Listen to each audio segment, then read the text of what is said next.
నిర్మాణాలకు ప్రస్తుతం ప్రాధాన్యత ఇస్తుంది. साथियों, एनटीआर गारू ने विकसित आंध्र प्रदेश का सपना देखा था। हमें मिलकर अमरावती को, आंध्र प्रदेश को विकसित भारत का ग्रोथ इंजन बनाना है। हमें एनटीआर गारू का सपना पूरा करना है। चंद्रबाबू गारू, ब्रदर पवन कल्याण, इदी मनमू चेयाली, इदी मन में चेयाली। మిత్రులారా, ఎన్టీఆర్ గారు వికసిత్ ఆంధ్రప్రదేశ్ కోసం కలకన్నారు. మనమందరం కలిసి అమరావతి మరియు ఆంధ్రప్రదేశ్ ని వికసిత భారతదేశానికి గ్రోత్ ఇంజన్ గా తయారు చేయాలి. మనం ఎన్టీఆర్ గారి కలల్ని నిజం చేయాలి. నారా చంద్రబాబు నాయుడు గారు, అలాగే సోదరులు పవన్ కళ్యాణ్ గారు, ఇది మనం చేయాలి, ఇది మనమే చేయాలి. साथियों, बीते 10 सालों में भारत ने देश में फिजिकल, डिजिटल और सोशल इंफ्रास्ट्रक्चर पर विशेष बल दिया है। भारत आज दुनिया के उन देशों में शामिल है जहां का इंफ्रास्ट्रक्चर तेज गति से आधुनिक हो रहा है। इसका फायदा आंध्र प्रदेश को भी मिल रहा है। आज भी रेल और रोड से जुड़े हजारों करोड़ के प्रोजेक्ट आंध्र प्रदेश को मिले हैं। మిత్రులారా, గత 10 ఏళ్లలో భారతదేశం ఫిజికల్, డిజిటల్ మరియు సోషల్ ఇన్ఫ్రాస్ట్రక్చర్ పై ప్రత్యేక దృష్టి సారించింది. ఇప్పుడు భారత్ ప్రపంచంలో అత్యంత వేగంగా మౌలిక వసతులు అభివృద్ధి చెందుతున్నటువంటి దేశాల్లో ఒకటిగా నిలిచింది. ఇది ఆంధ్రప్రదేశ్ కు కూడా ప్రయోజనంగా మారబోతుంది. ఈ రోజు కూడా రైల్ మరియు రోడ్డు ప్రాజెక్టులలో రాష్ట్రానికి వేల కోట్ల రూపాయలు కేంద్రం తరపున అందించడం జరుగుతుంది. यहां आंध्र प्रदेश में कनेक्टिविटी का नया अध्याय लिखा जा रहा है। इन प्रोजेक्ट से एक जिले से दूसरे जिले की कनेक्टिविटी बढ़ेगी, आसपास के राज्यों से कनेक्टिविटी बेहतर होगी। इससे किसानों के लिए बड़े बाजार तक फसल पहुंचाना आसान होगा और उद्योगों के लिए भी सुविधा होगी। टूरिज्म सेक्टर को और तीर्थ यात्राओं को बल मिलेगा। जैसे रेनीगुंटा नायडूपेटा हाईवे से तिरुपति बालाजी के दर्शन आसान होंगे। लोग बहुत कम समय में वेंकटेश्वर स्वामी के दर्शन कर पाएंगे। ఆంధ్రప్రదేశ్ లో కనెక్టివిటీకి ఒక కొత్త అధ్యాయం మొదలవబోతుంది. ఈ ప్రాజెక్టులతో ఒక జిల్లాకు మరొక జిల్లాకు కనెక్టివిటీ పెరుగుతుంది. పక్క రాష్ట్రాలతో కూడా అనుసంధానం ఏదైతే ఉందో అది కూడా మెరుగు కాబోతుంది. ఈ ప్రాజెక్టుల వల్ల రైతులకి పెద్ద మార్కెట్లకు తక్కువ సమయంలో తమ పంటని తీసుకొని వెళ్ళడానికి సులభం అవుతుంది. అలాగే ఉద్యోగస్తులు మరియు పారిశ్రామికులు కూడా సౌకర్యం కలుగుతుంది. పర్యాటకం, తీర్థయాత్రలకి, ఆ రంగాలకి కూడా ఉపయోగపడుతుంది.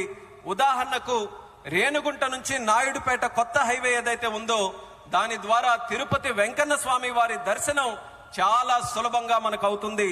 తక్కువ సమయంలో ప్రజలు ఆ స్వామి వారిని దర్శనం చేసుకొని ఆ అవకాశం పొందుతారని కూడా తెలియజేస్తున్నాను. साथियों, दुनिया में जो भी देश तेजी से विकसित हुए हैं उन्होंने अपनी रेलवे पर बहुत अधिक बल दिया है। बीता दशक भारत में रेलवे के ट्रांसफॉर्मेशन का रहा है। भारत सरकार ने आंध्र प्रदेश में रेलवे के विकास के लिए रिकॉर्ड पैसे भेजे हैं। वर्ष 2009 से 2014 तक आंध्र प्रदेश और तेलंगाना के लिए रेलवे का कुल बजट 900 करोड़ रुपए से भी कम था, जबकि आज सिर्फ आंध्र का ही रेल बजट 9,000 करोड़ रुपए से ज्यादा का है, यानी करीब 10 गुना से ज्यादा की बढ़ोतरी हुई है। మిత్రులారా, ప్రపంచంలో వేగంగా అభివృద్ధి చెందిన దేశాలు ఏవైతే ఉన్నాయో అవన్నీ కూడా తమ రైల్వే మీద చాలా ప్రాముఖ్యత సారించారు.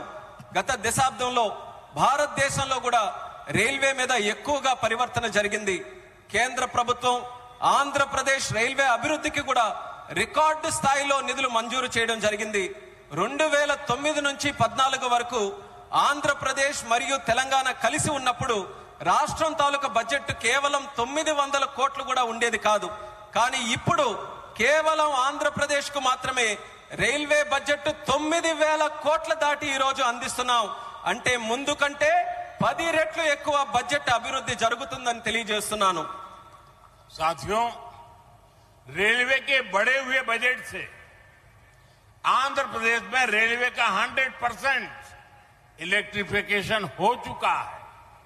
यहां 8 जोड़ी आधुनिक वंदे भारत ट्रेनें चल रही है.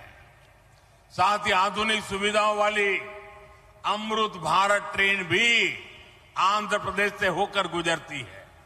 बीते 10 साल में आंध्र प्रदेश में 750 से अधिक रेल फ्लाईओवर और अंडरपास बनाए गए हैं. इसके अलावा आंध्र प्रदेश के 70 से ज्यादा रेलवे स्टेशनों को अमृत भारत स्टेशन योजना के तहत विकसित किया जा रहा है. మిత్రులారా, ఈ పెంచిన రైల్వే బడ్జెట్ వల్ల ఆంధ్రప్రదేశ్ లో 100% ఎలక్ట్రిఫికేషన్ మనం పూర్తి చేసుకున్నాం. ఇక్కడ 8 సరికొత్త వందే భారత్ ట్రైన్లు ప్రారంభమయ్యాయి. దానితో పాటు ఆధునిక వసతులతో కలిగి ఉన్న అమృత్ భారత్ రైళ్లు కూడా ఆంధ్రప్రదేశ్ నుంచి వెళ్తుంది. గత 10 ఏళ్లలో 750 కంటే ఫ్లైఓవర్ బ్రిడ్జిలు గాని అండర్ పాసేజీలు గాని రైల్వేస్ లో నిర్మించబడింది. అంతేకాకుండా 70కి పైగా రైల్వే స్టేషన్లు మన ఆంధ్రప్రదేశ్ రాష్ట్రంలో అమృత్ భారత్ స్టేషన్ పథకం కింద అభివృద్ధి కూడా చేస్తున్నామని తెలియజేస్తున్నాను. साथियों, इंफ्रास्ट्रक्चर के लिए जब इतने सारे काम होते हैं तो उसका बहुत मल्टीप्लायर इफेक्ट होता है. इंफ्रास्ट्रक्चर के निर्माण में जो रॉ मटेरियल लगता है उसे मैन्युफैक्चरिंग इंडस्ट्री को बल मिलता है. सीमेंट का काम हो, स्टील का काम हो, ट्रांसपोर्टेशन का काम हो, ऐसे हर सेक्टर को इससे फायदा होता है. इंफ्रास्ट्रक्चर विकास का सीधा लाभ हमारे नौजवानों को होता है. उन्हें ज्यादा रोजगार मिलते हैं. आंध्र प्रदेश के भी हजारों युवाओं को इन इंफ्रा प्रोजेक्ट से रोजगार के नए मौके मिल रहे हैं. మిత్రులారా, ఇంత భారీ స్థాయిలో మౌలిక వసతులు అభివృద్ధి జరగడం వల్ల ఆర్థిక వ్యవస్థలో మల్టీప్లయర్ ఎఫెక్ట్ ఏర్పడుతుంది. నిర్మాణ రంగంలో కావలసిన రా మెటీరియల్స్, సిమెంట్ అయినా, స్టీల్ అయినా, రవాణా వంటి రంగాలకు గణనీయమైన డిమాండ్ ఏర్పడుతుంది. దీనివల్ల తయారీ పరిశ్రమలకు బలం ఏర్పడుతుంది. ఈ పరిశ్రమల ద్వారా మన యువతకు నేరుగా ఉద్యోగ అవకాశాలు పెరుగుతాయి. ఆంధ్రప్రదేశ్ లో వేలాది మంది యువకులకు ఈ ప్రాజెక్టుల వల్ల సరికొత్త ఉపాధి అవకాశాలు కూడా లభిస్తాయని తెలియజేస్తున్నాను. साथियों, मैंने लाल किले से कहा था कि विकसित भारत का निर्माण गरीब, किसान, नौजवान और नारी शक्ति इन 4 पिलर्स पर होगा. एनडीए सरकार की नीति के केंद्र में 4 पिलर सबसे अहम है. हम विशेषकर किसानों के हितों को बड़ी प्राथमिकता देते हुए काम कर रहे हैं.